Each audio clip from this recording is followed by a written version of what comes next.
Hi everyone, welcome back to the Helpline. I'm Seema Anand and I have with me today the one and only Erika Lust. Now, if you don't know who Erika is one of my favorite names in the field of ethical porn. Ethical porn is a genre where they are trying to change the more problematic elements of adult intimacy content or erotic films, from that male gaze, from that lack of consent, from the violence that they show over there, to something that is educational, safe, and entertaining at the same time. So thank you for being over here with me, Erika. Thank you very much.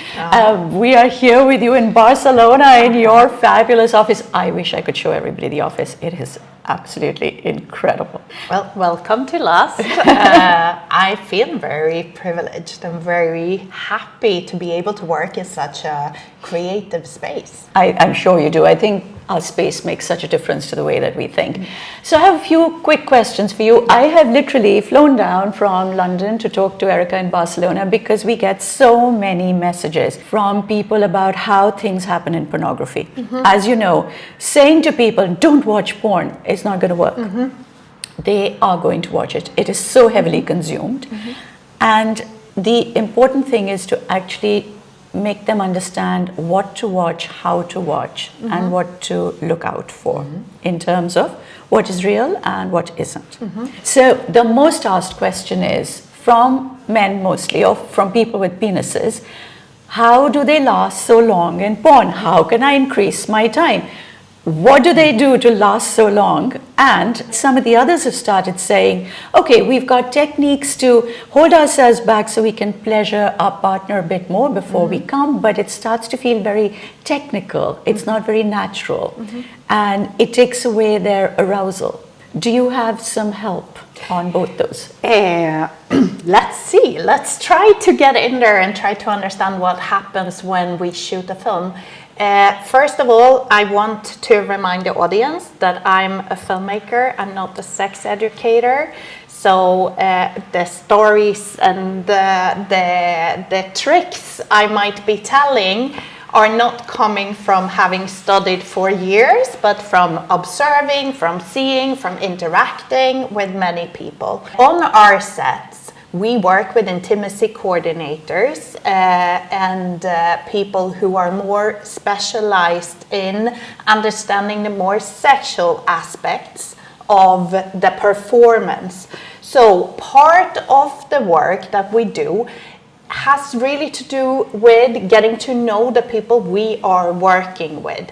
Who are they? What do they like? What do they not like? What are their boundaries? We try to cover every aspect of their sexuality, not only the things that they don't want to do or their boundaries, but also the things that makes them feel good, the things that makes them orgasm, that the kind of touch, parts of their bodies that they particularly like having touched. But let's get back to talk about the erections, how our performers can maintain erections, how it's done, and then let's remember that what we are working with is a medium called filmmaking.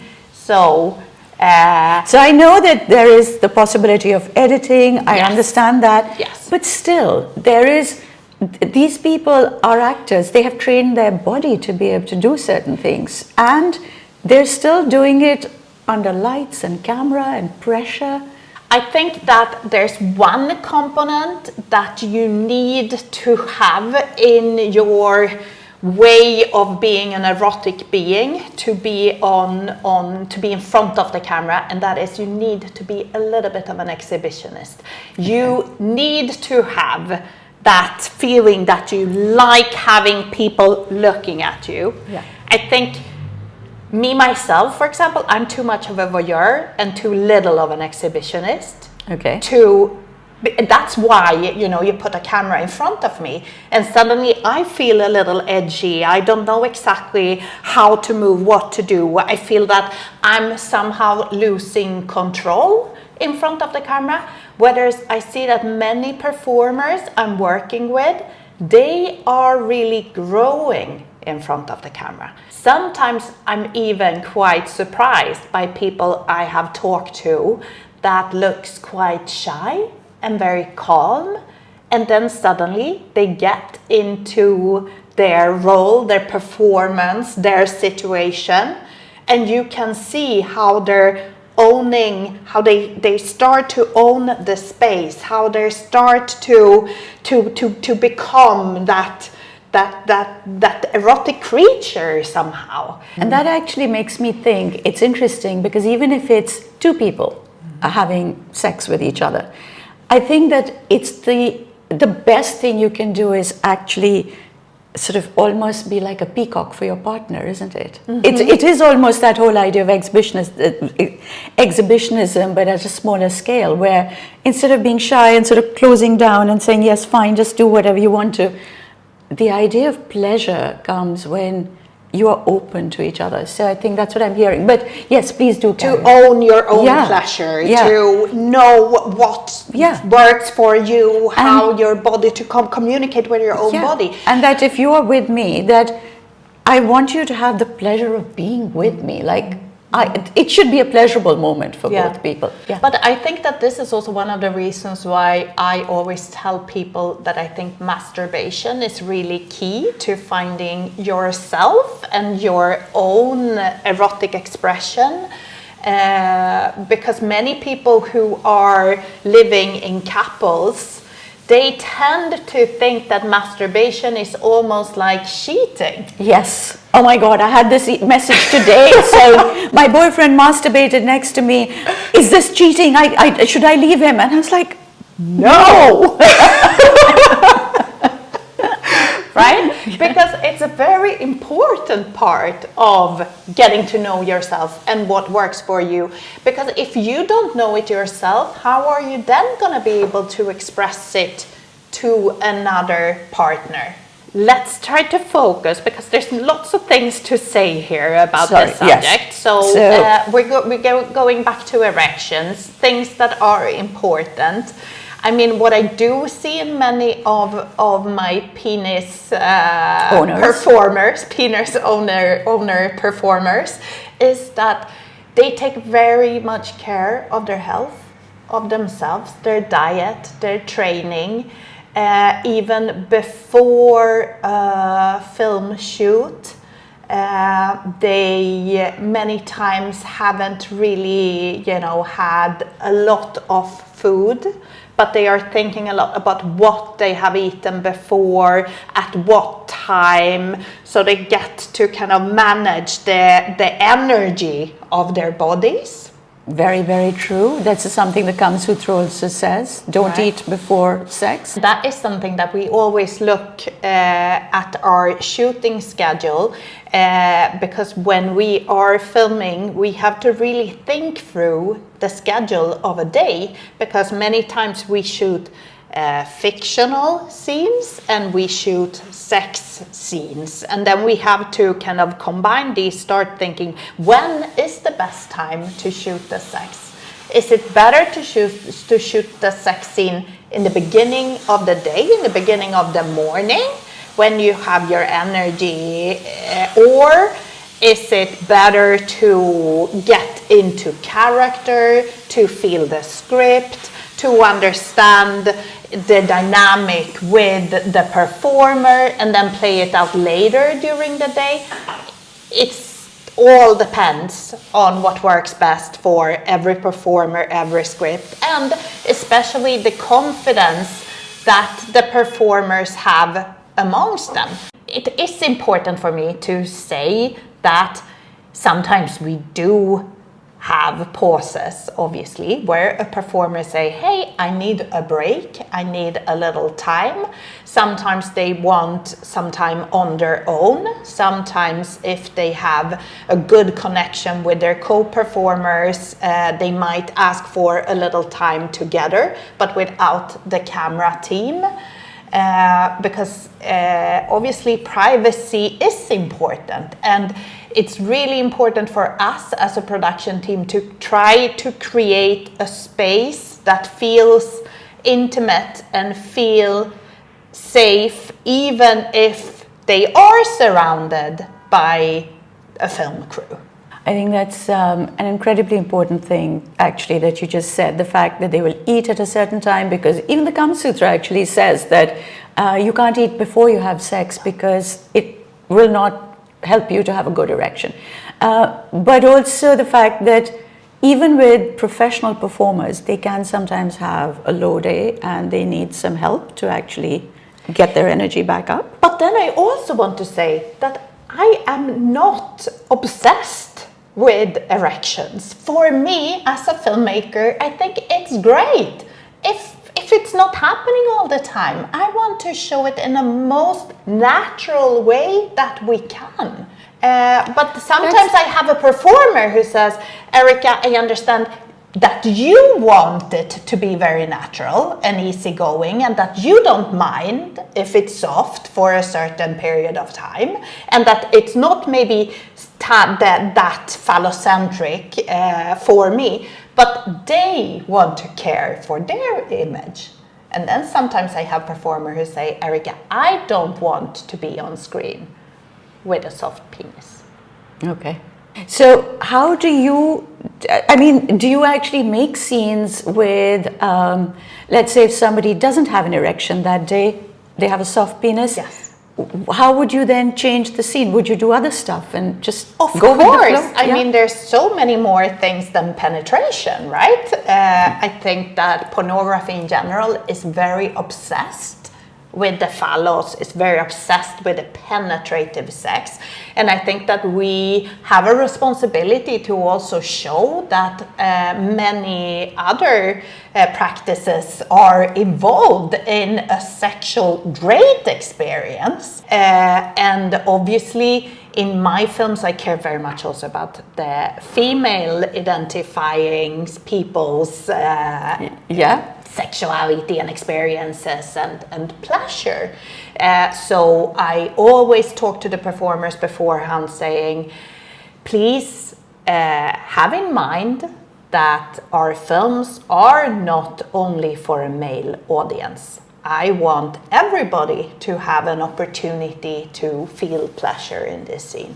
I think that's incredible. And I know that you have a brilliant thing called sex talks, which you do before people go onto screen. You get all your performers to sit down, and it's just amazing, the idea of consent. You get them all to tell you what they will do, what they don't want to do, what they like doing, what they don't like to do, and you actually keep that particular day, because that's also very, very important. I mean, we are not robots. We are fluid people. Sometimes you feel better, sometimes you're in a good mood, sometimes you have challenges in life, in your home or in your relationship on the side, or things outside your working relationship that you have a hard time to cut off.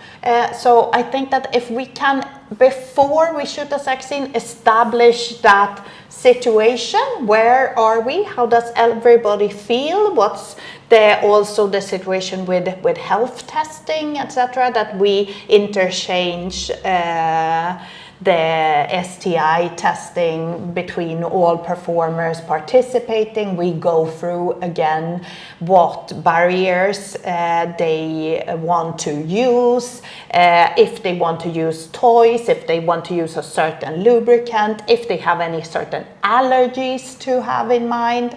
And again, focus on pleasure. What makes them come?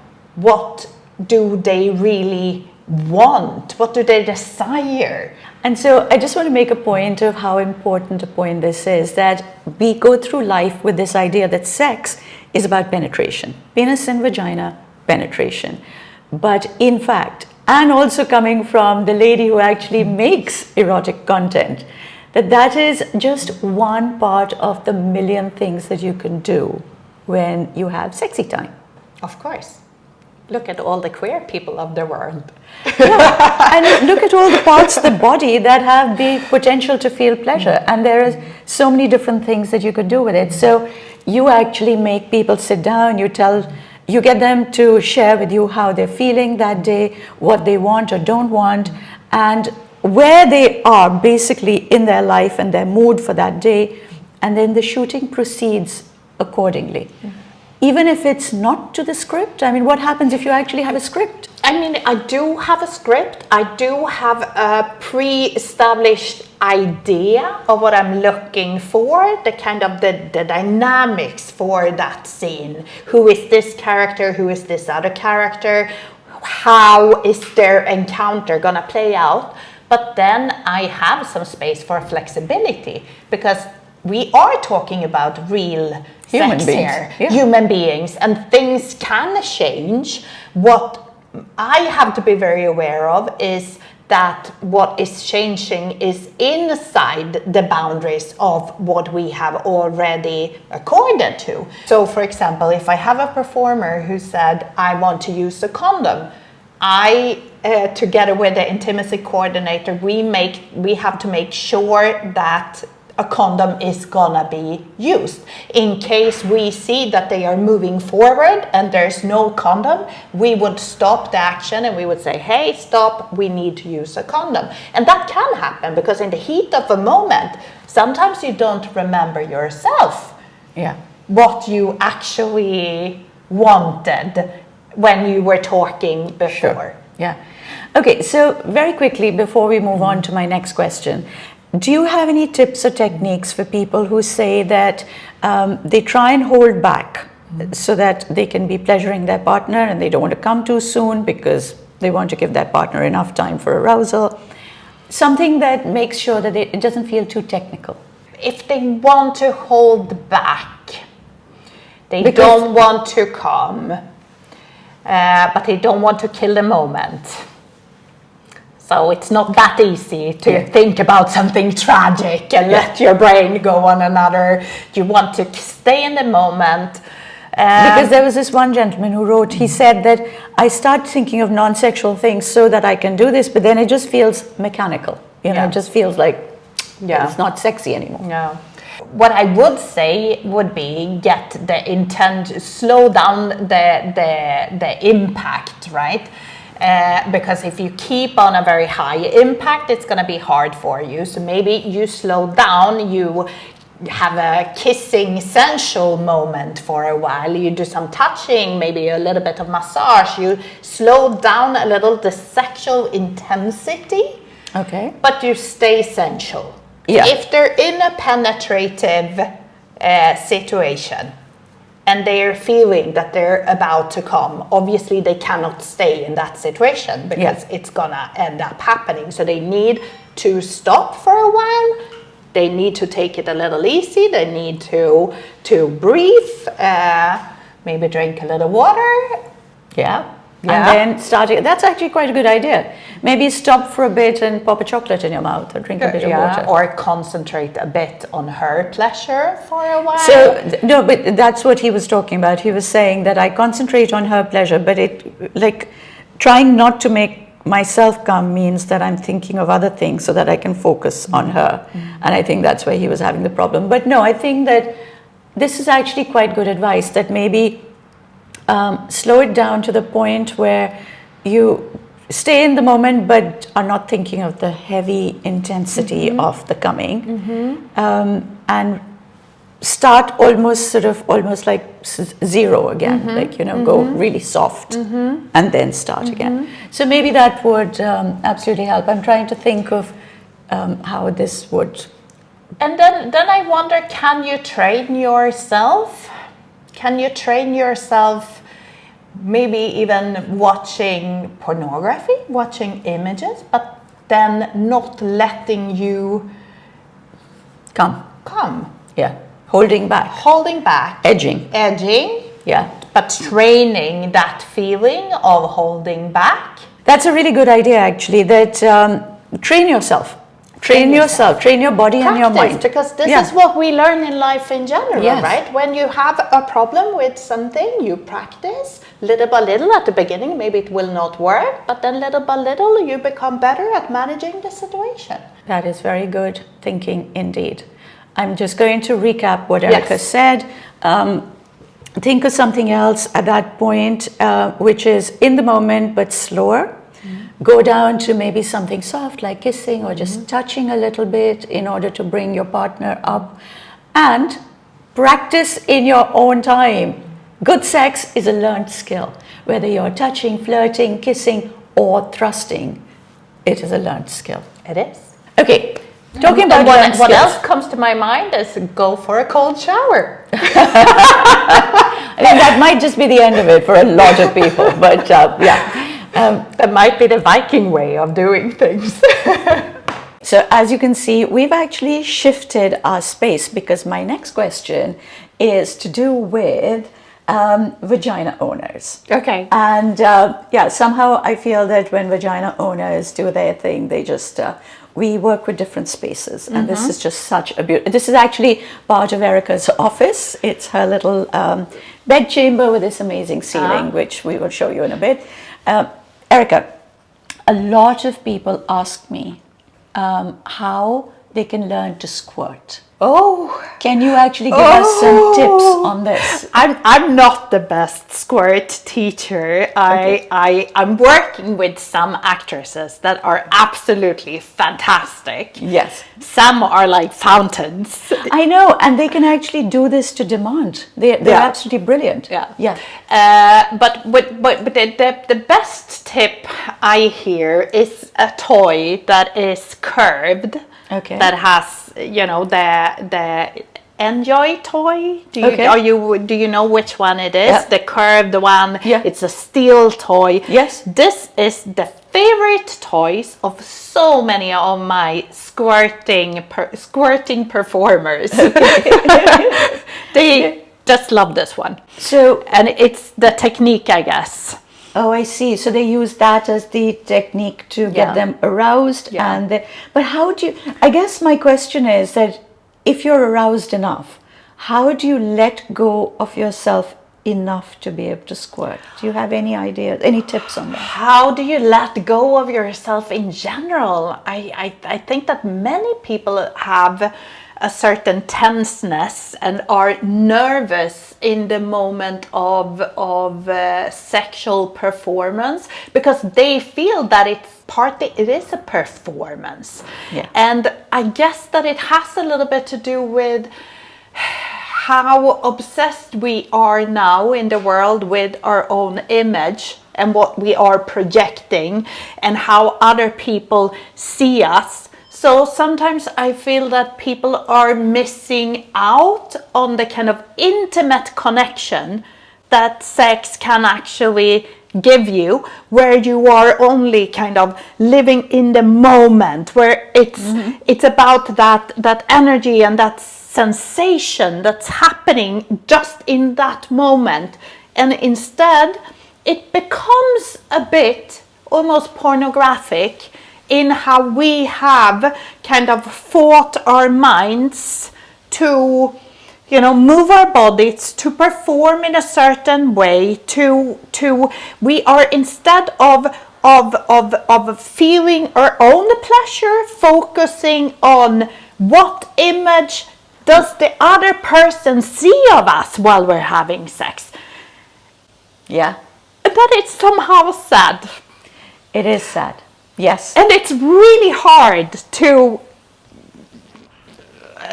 go away from that, right? You really have to concentrate. You have to be quite aware.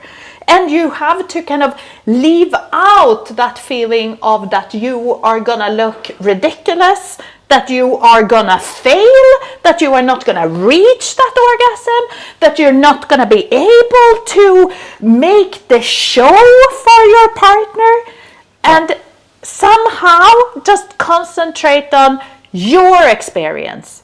Can we listen to that really carefully? Can you just take that bit out of the video and play it to yourself over and over again? This is for your pleasure. Do it for your pleasure. But then how do you do it? I can't really tell you, because I think it's really difficult. I think that even a person that is aware sometimes get to make it work and get into that space, and sometimes you block yourself somehow. You have too many things going on and you have a hard time to make that deeper connection to your body. Could it be we go back to that first thing that we talked about, that you start your lovemaking or you start even your foreplay by telling each other naughty stories so that you get into I love the that. mood? I love turning on the mind. I think that it's also an idea of occupying the space. Somehow it's telling the mind that now you have to be with me, the body. Now you have to focus on what is going on here. Yes. So I'm occupying your mind. I'm getting all these stories into your mind so you can just kind of live in that erotic imagination instead of living with everything else that is going on. That's great. Let's all work towards that. Let's see if we can actually make that one work. I also want to say at this point that I think what I find when I watch a lot of your films is there's a certain wholesomeness about it. And I think from what you just said, that, we're thinking of what should I be looking like for my partner? What would they be expecting me to perform like or move like? And then you forget about yourself. And when instead you think, how can I give the best blowjob? Yes. Instead of thinking, what do I like about giving a blowjob? How does it feel in my mouth, in my throat? How does that make me connect to the rest of my body, etc.? Such an important thing to think about. Right? Yeah, absolutely. And particularly for women, the idea of our pleasure has been taken away from us for a very long time. So a lot of women do grow up actually thinking that they don't deserve pleasure. They may say it with their words, but in their head, you don't deserve it. And so we don't really think about our own pleasure. I think somebody once made this comment that for a woman to really be a brilliant lover, she has to be very selfish. She has to make it about her pleasure, because the moment she is there in full pleasure, her partner is going to feel that pleasure. And the funny thing is that if you talk to men in general, that's what they really want. That's like what they want, someone who's really having a good time for herself.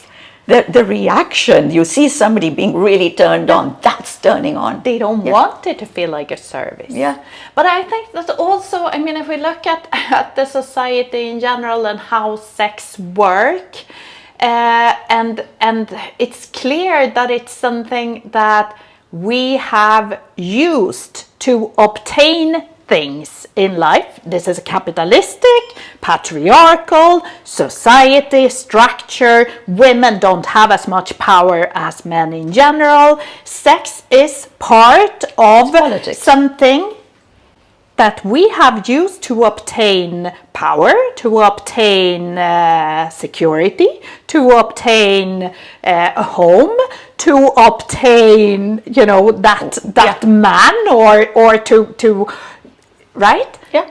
So how do we forget that somehow and remember just that this should be for pleasure?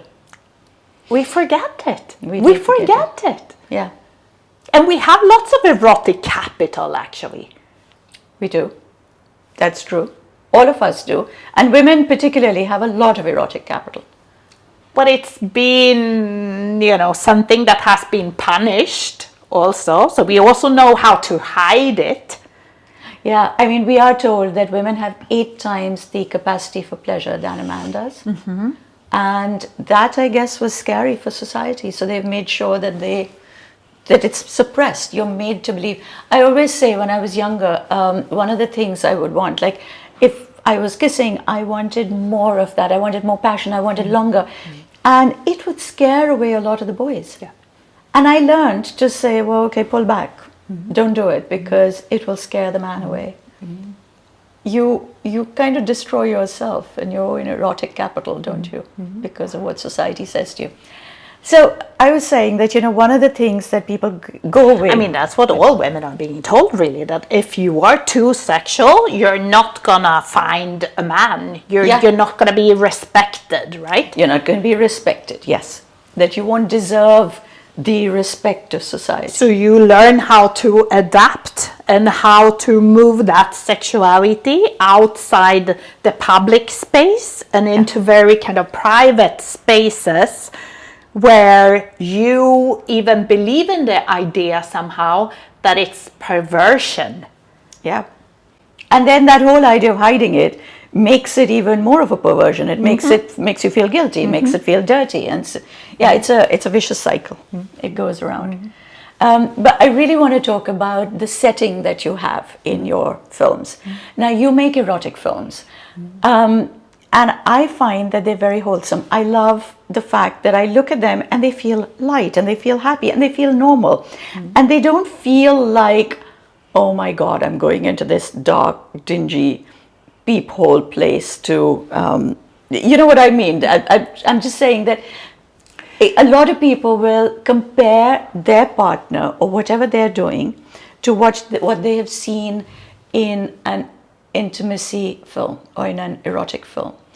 And they always feel that it doesn't match up to it. Now, how do you actually pick your scenes? Because you do make it look like it's just normal and happy. I mean, I'm a nerd for aesthetics. I love filmmaking. I love art. I love photography. I love beautiful things. And I think that is what I want to create in my films. I really want to kind of communicate a whole world to you when you're watching it, so you feel like you're transported into that world somehow. When I look at lots of the mainstream pornography that's out there on the internet, I feel that it's utterly ugly. Yes. And it might sound snobbish to say such a thing, because I know that there's huge audiences who loves it and who wants it to be that way. They feel that that is porn and that's what they want to watch, but I don't find it pleasurable. I don't find it aesthetically interesting, and that, instead of turning on my senses, it turns off my senses. So what happens to me is that I'm looking at these performers and this space and this bed and the sheets and everything they have created, and I just feel like it's, oh, that's so ugly, that's no taste. Why did they do that makeup? Why did they put on those clothes? Why did they choose that angle? And it goes even to other things, like the cinematic aspects of it, the way it's filmed, the quality of the camera, the sound, the music they have chosen. It's so many of the things around it that blocks my erotic experience. And that's partly why I always say that, yeah, we could say that I make porn because people are having explicit sex in my films, but it is a very erotic porn because I work with the components of eroticism, the turn on of the whole ambient, of the senses, of the whole feeling around it. So well said. One last question for you. I want you to explain for everybody exactly the role of an intimacy coordinator. A few years ago, about 10 years ago, suddenly became very popular in, for film, etc., to have an intimacy coordinator. And this was still taken as something that people were doing to make sure that it would look good when watching. Because when two people come together to actually have sex or to make love, they may feel brilliant. It doesn't look great on screen. It doesn't always look that great. It really doesn't. Most of the time it doesn't.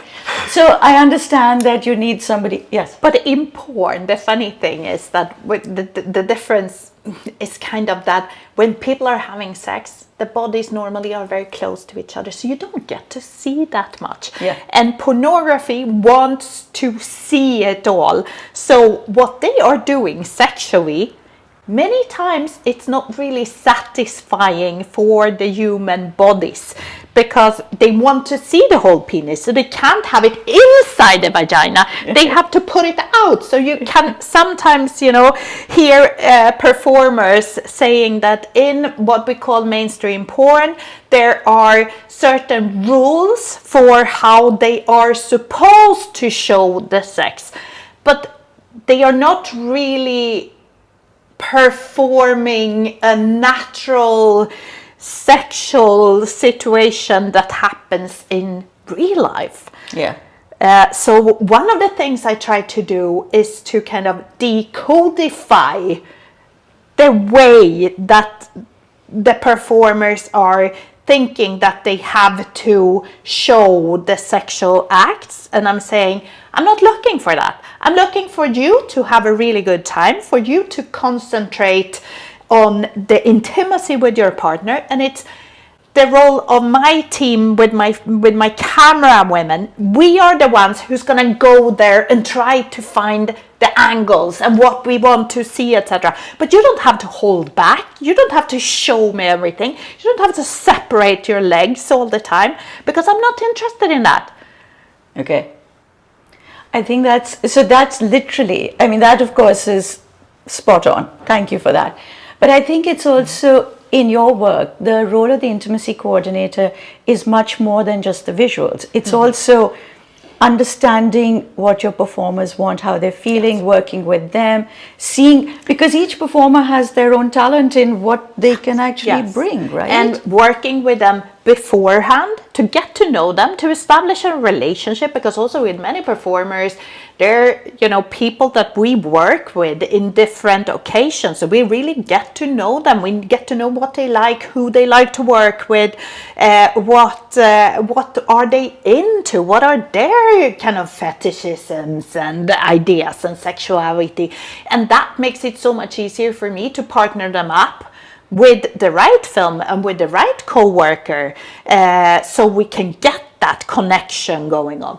But the work with an intimacy coordinator, it starts long before the shoot. It goes on accompanying through the whole day of a film shoot. So we make sure that they feel good, that they are being respected, that they are being listened to, that they are being heard, that the dietary requirements are being listened to.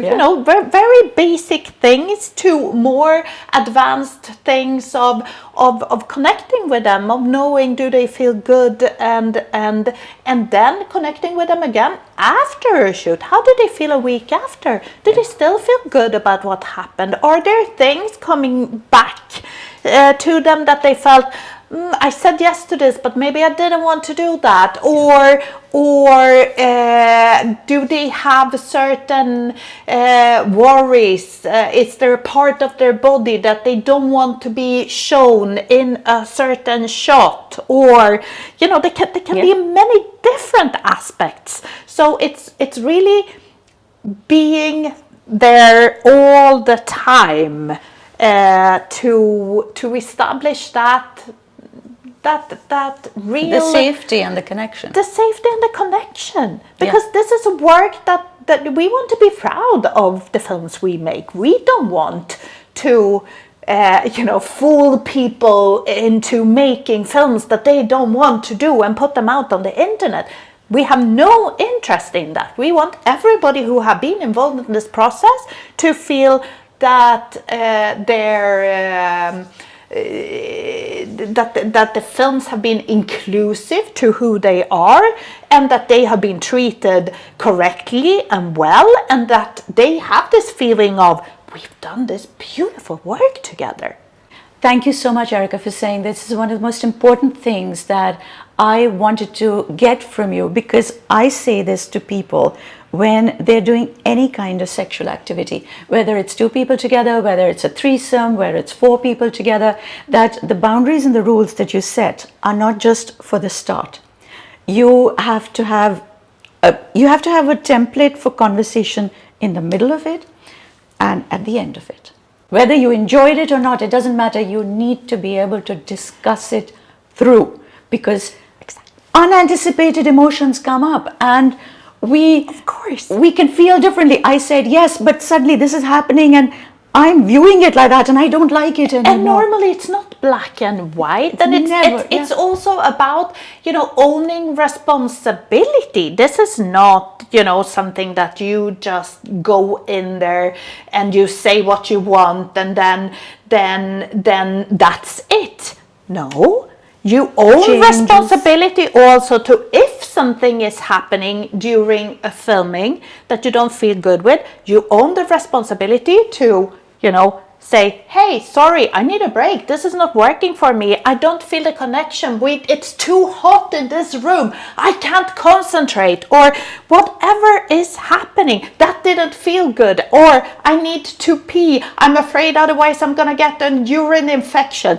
You know, there's so many small things going on, which are so big in your head, and they should be acknowledged. Yes. And I think that this is one thing. I mean, just imagine if we are actually doing this when we make erotic content, how much more important it is that we also put it into our personal lives. And if you are going to take things away from porn, if you are actually going to learn things from Erika's films, this is maybe the first thing that you should be learning. Yeah.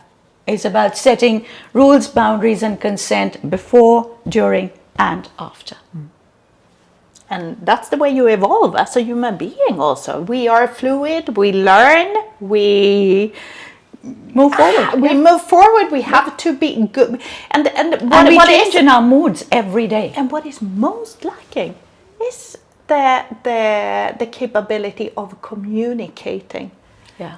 Amongst people. They in general, I'm not talking now about my industry, I'm not talking about the performers, because the performers are champions on communicating, you know. They are people who are really good at this, who knows about themselves, who can tell a partner even something difficult, who dare to bring up situations, etc.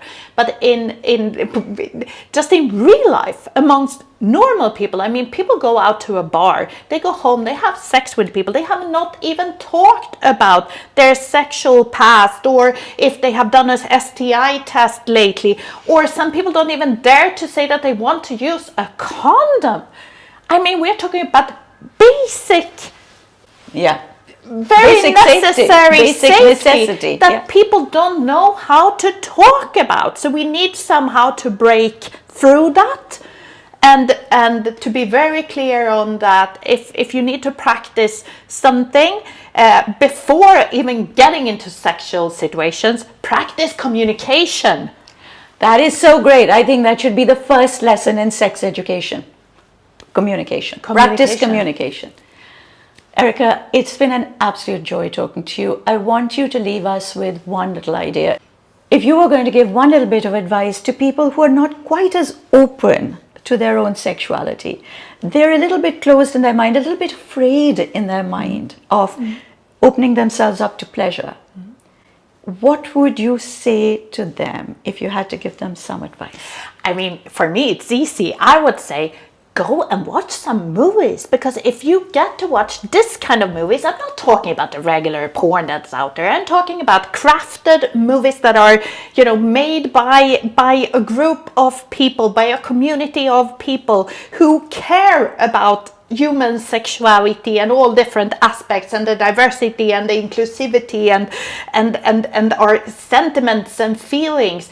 Watch these films, because you're gonna see how these, you know, people, these characters in these films are communicating about sex. And I think that can really help you, either to see that maybe that thing that you are urging, but you are thinking that it's not accepted by society, that so many times it's shared by other people, and it's not that dangerous that, you know, part of the world have told us that it is.